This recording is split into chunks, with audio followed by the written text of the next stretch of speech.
And all of that changed in March. Now, most governors shut down their states. What followed was record unemployment, businesses closed, most schools were shuttered, and communities suffered. And the U.S. economy came to an immediate halt. Now, let me be clear. COVID didn't crush the economy. Government crushed the economy.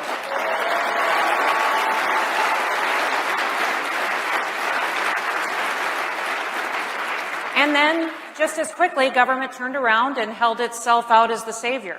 And frankly, the Treasury Department can't print money fast enough to keep up with Congress's wish list. But not everyone has followed this path. For those of you who don't know, South Dakota is the only state in America that never ordered a single business or church to close.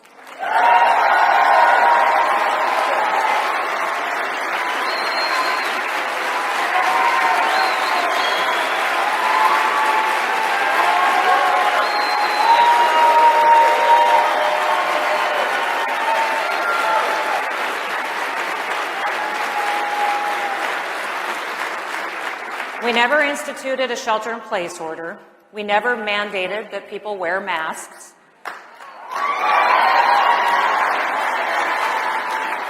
We never even defined what an essential business is, because I don't believe that governors have the authority to tell you that your business isn't essential.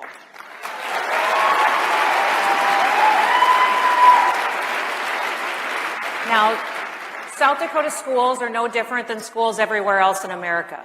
But we approached the pandemic differently. From the earliest days of the pandemic, our priority was the students, their well-being, and their education. When it was time to go back to school in the fall, we put our kids in the classroom. Teachers, administrators, parents, and the students themselves were of one mind to make things work for our children. And the best way to do that was in the classroom.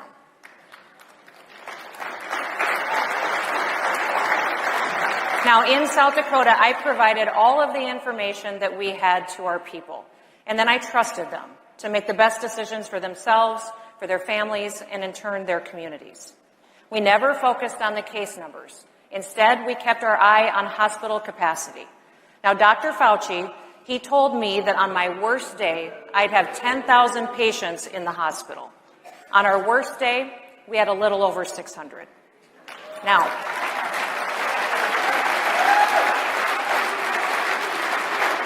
I don't know if you agree with me, but Dr. Fauci is wrong a lot.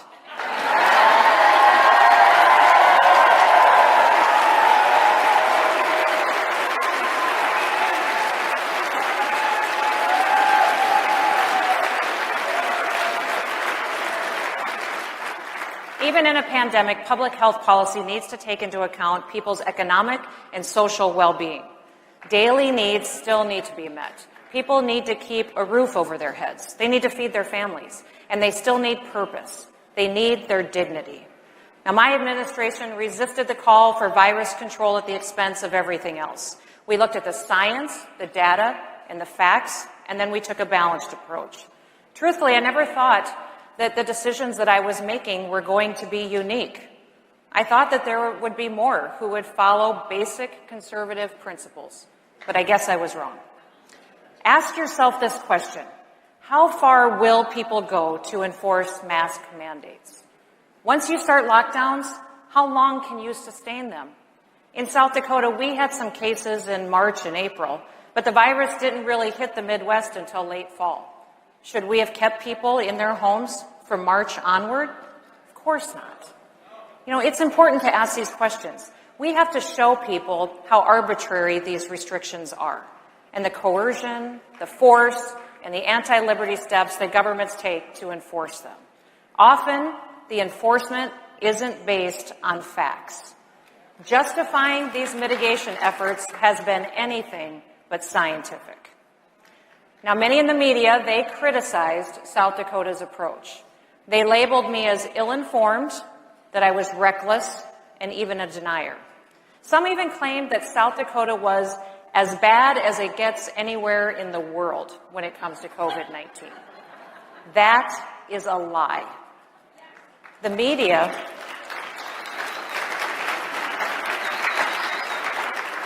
The media did all of this while simultaneously praising governors who issued lockdowns, who mandated masks and shut down businesses, applauding them as having taken the right steps to mitigate the spread of the virus. At one point, I appeared on George Stephanopoulos' Sunday show. I don't know if you watched that. No, you don't? Shocker. He had just wrapped up a segment with New York Governor Andrew Cuomo, where he asked Cuomo to give me some advice on how to deal with COVID. Now seems like a really good time to remind everyone of what Governor Cuomo was doing in New York. On March 25th, Cuomo ordered COVID patients into nursing homes, and he prohibited the staff from testing people before admitting them.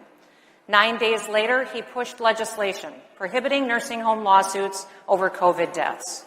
6 days after that, he prohibited nursing homes from sending COVID patients to the nearby naval hospital ship or the field hospital, both of which were essentially empty.